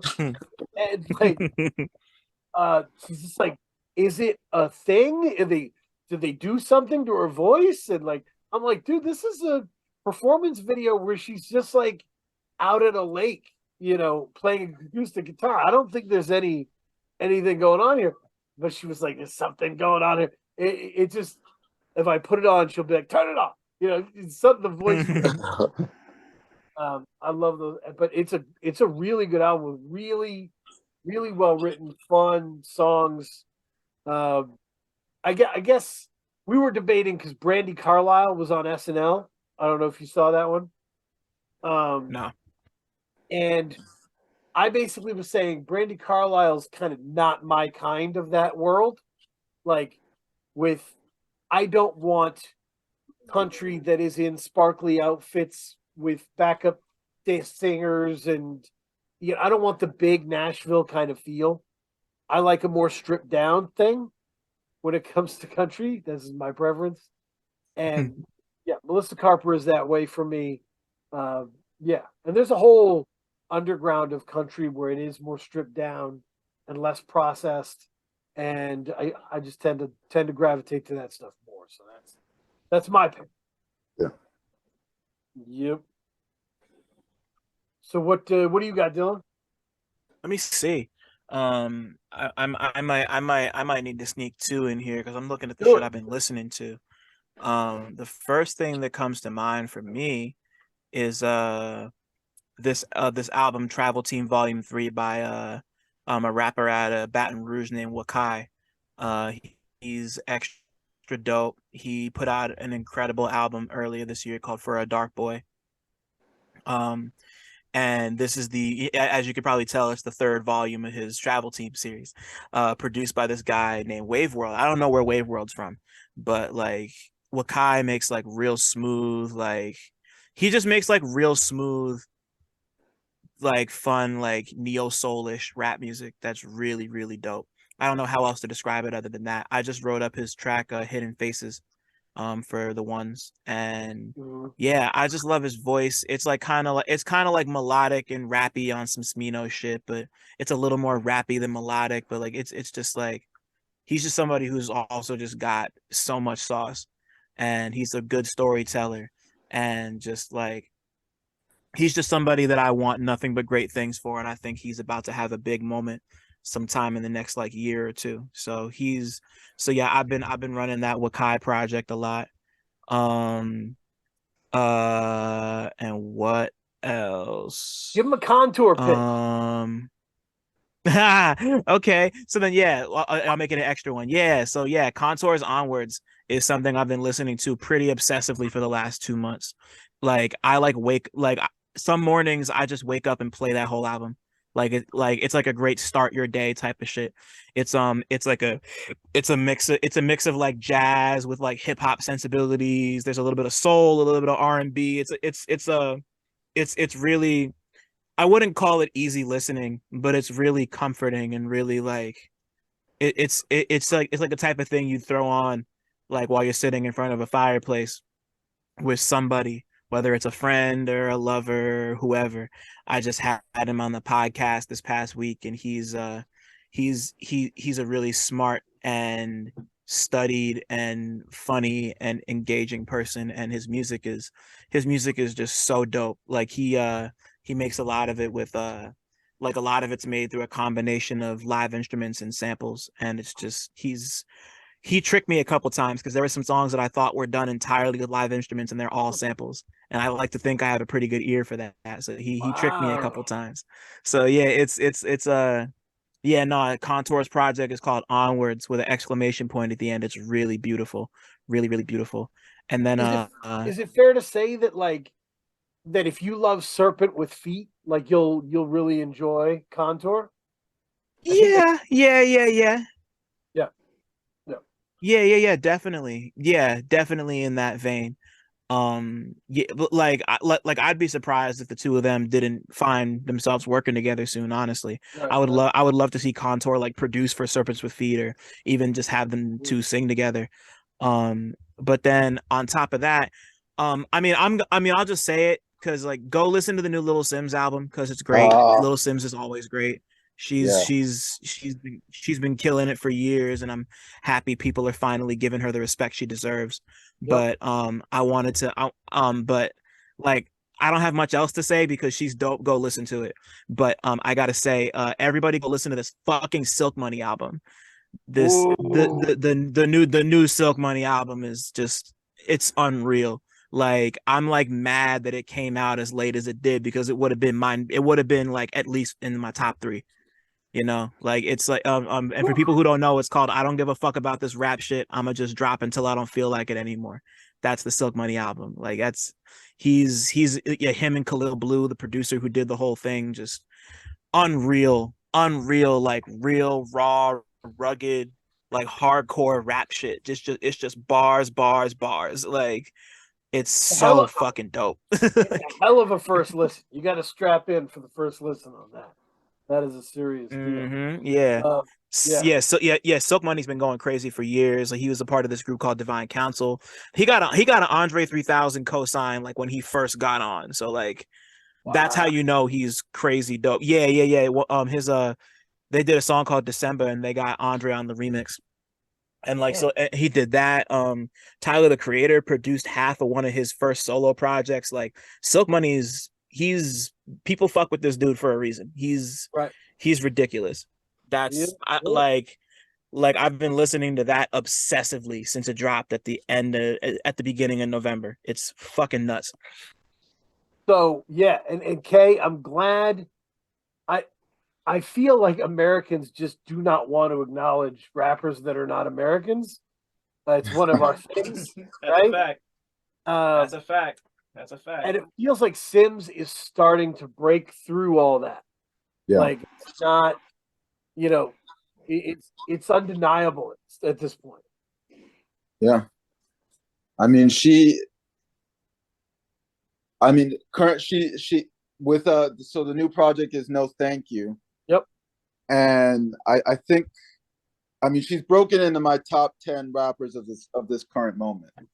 Yeah. I mean the sharpness, the wit, the intelligence, and the introspection is what I mean and you can tell that I don't know who produces Saul. I forgot his name. But you can tell Inflow. like Inflow. Inflow, yeah, you yeah. can tell that she's in that world with them. Oh yeah. Oh yeah. Inflow's amazing. Inflow is Yeah, great. yeah. Yeah. Unreal producer. He's so dope. So is Yeah. she. Like they work so great together.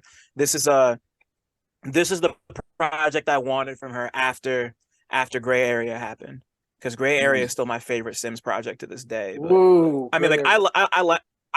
I liked sometimes I might be introvert, but I love Gray Area, and this new one, No Thank You, is just I think it's about it's at that level to me. So yeah. It's Yeah. beautiful. It's a great deal, and yeah, thank you all for taking this time.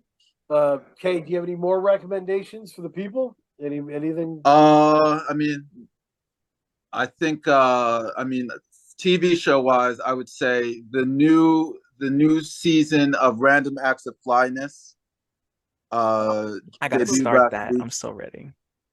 And so they're releasing 2 episodes a week, and the first 2 episodes are it's really good. It's good to watch TV that challenges you. Like I mean I still don't have any idea what he's trying to say, but that's a good thing, Yeah.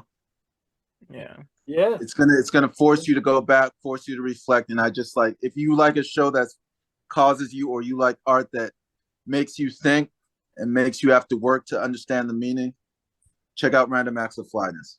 Yep. Yeah. We're jumping back. That show is so dope. Yeah. We're jumping back into Doom Patrol, which just came back on. So that's cool. Yeah. But it's Yeah, I'm about to jump into season 3 of Southside too. Yeah, it's gonna be because that just started back up too, and they're also doing 2 episodes a week. But yeah, I love the first season of Random Acts of Flyness, and I've been so excited. Nelson Mandela does music for them, and Nelson Mandela is somebody that everybody should know too. He's fucking crazy. But yeah, man, it's gonna be a beautiful winter for good TV. I definitely want to catch up on that and Southside, and at some point I'm gonna start White Lotus. We'll see. We'll see. I gotta make the time. Yeah, I'll get to it when I get to it. I'm not this end of year shit has been crazy, but I'll get some more time, and I gotta get some time to write during the Christmas thing. It'll be great. But yeah, everybody for the support. Thank you for the advanced copies of cool shit. Thank you for the support. The Patreon. Shout out to Ben Weinstein on the Instagram. He said, because Sean Kantrowitz has got his own hip hop game that's coming out next year, hip hop trivia game that he's putting out based on the question. It's really cool. I'm happy for him. Ben Weinstein said he wanted to play me in the hip hop trivia game, and if I win, he would be a Patreon subscriber for a year. I would like to say I will not be doing that, but I want Ben Weinstein as a Patreon subscriber because I would provide you with cool shit. I want you for the long term. I want you because you're in. I don't really want you because I beat you in a game. That's not my jam. But yeah, shout out to the followers who have been repping the shit and learning from this shit and repping albums that they heard from me, circulating it. We're trying to make these people money. And my reputation shit if it doesn't move the meter and make people money. Period. Right. So buy these albums, support these artists, buy their merch, explain to people what the merch means, irritate your friends. That's what I do. What will tomorrow